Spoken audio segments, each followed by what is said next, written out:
Pour partir en vacances, nous avons roulé 4 heures sur l'autoroute. Nous avons parcouru 500 km. Avons-nous bien respecté la vitesse autorisée sur l'autoroute qui est de 130 km/h? Tu as affaire à une situation de problème de proportionnalité et plus particulièrement un problème de vitesse en km/h. Alors, que savons-nous sur ce départ en vacances? Nous savons que nous avons roulé 4 heures. Donc, dans mon tableau, je vais indiquer 4 heures. Combien de kilomètres avons-nous fait pendant ces 4 heures? Nous avons parcouru 500 km. Donc, je sais que nous avons parcouru 500 km en 4 heures. Pour savoir si nous avons respecté ou non la vitesse autorisée de 130 km/h, tu dois calculer la vitesse moyenne sur le trajet. Donc là, tu dois connaître la leçon, tu dois connaître la définition. Une vitesse moyenne en km/h est le nombre de kilomètres que tu ferais en 1 heure si tu conservais toujours cette même vitesse. Donc la vitesse moyenne, il faut que je sache en 1 heure combien de kilomètres je ferais si je gardais cette même vitesse. Comme nous sommes dans une situation de proportionnalité, il faut que tu remarques que de 4 heures à 1 heure, je partage le temps en 4. J'ai 4 fois moins de temps. Attention à cette formulation. 4 fois moins en mathématiques, c'est divisé par 4.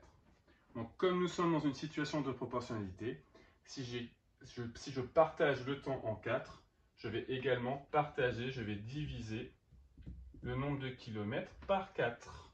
Donc, je peux poser la division rapidement pour réviser. 500 divisé par 4, je commence par le 5. 4 fois 1, 4, il me reste 1, je descends le 0. 4 fois 2, 8, il me reste 2, je descends le deuxième 0. 5 fois 4, 20, il ne me reste plus de kilomètres.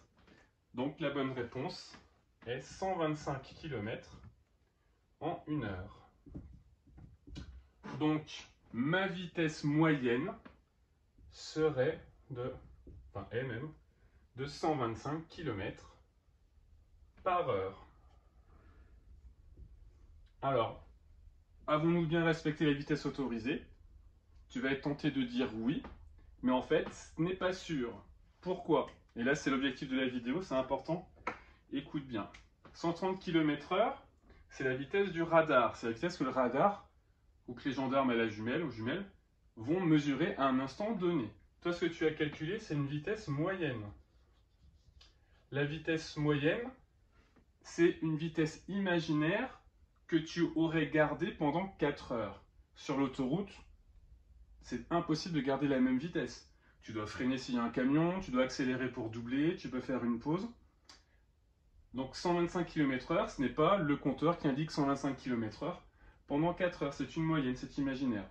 Alors que la vitesse que vont mesurer les gendarmes ou que va mesurer le radar, c'est une vitesse à un instant donné. On appellera ça une vitesse instantanée. Donc, tu peux très bien avoir une vitesse moyenne de 125 km/h et avoir dépassé, même pendant 10 secondes, avoir dépassé 130 km/h. Donc ça, c'est important, c'est compliqué. La différence entre une vitesse moyenne et une vitesse imaginaire, si j'ai fait 500 km en 4 heures, j'imagine ma voiture qui roule à 125 km/h tout le temps pendant les 4 heures. Alors qu'en réalité, j'ai très bien pu dépasser un moment, j'ai très bien pu rouler à 140 km/h pendant 10 minutes et rouler à 120 km/h 30 minutes après.